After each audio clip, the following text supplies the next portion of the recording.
Okay, so magandang umaga. Check natin tong traffic dito sa may Bikutan. Sa may papunta ng C6. So dito tayo ngayon sa may SM Bikutan. Going tayo ng Taguig. At meron tayong pupuntahan doon. At meron tayong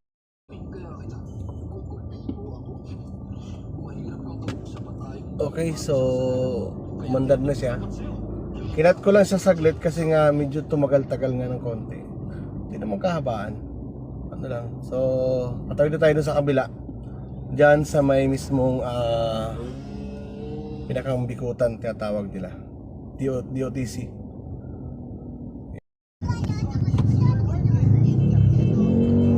Okay, so moving na nga dahil kailangan pagbigyan daan dito. So medyo masalimot din pala dahil pinahinto pa rin tayo ng enforcer. So wala tayong magawa. Sunod na lang tayo sa nila, sa kanila. Okay, so moving na tayo dito sa palabas na ng papasok na pala ng ng C6 area. So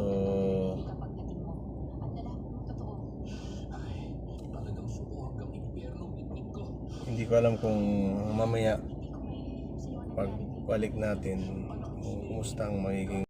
Okay, so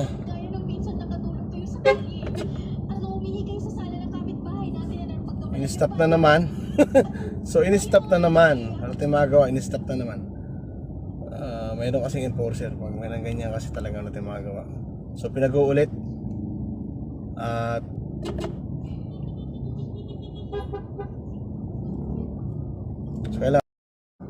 okay, so dito tayo ngayon. Babalik na tayo ngayon ng Bikutan.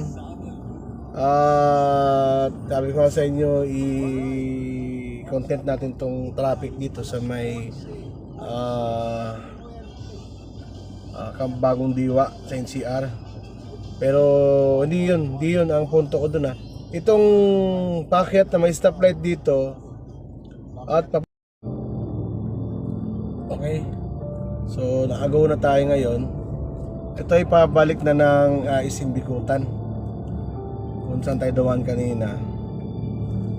At hopefully sana maging okay yung pag-ano natin ng ano.